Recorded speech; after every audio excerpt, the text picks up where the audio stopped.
کاش که اینجا می بود.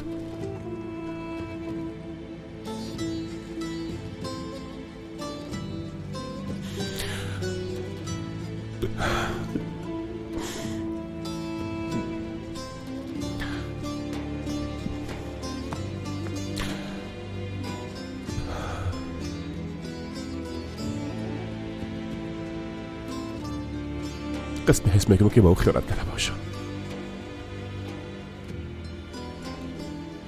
مثل که فراموشش کرده باشم و در زندگیم نبوده.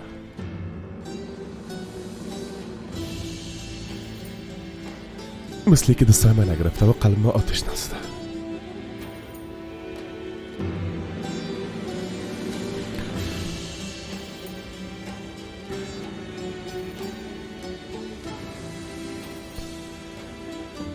سخت است که مرده، اما فکر میکنم که زنده است.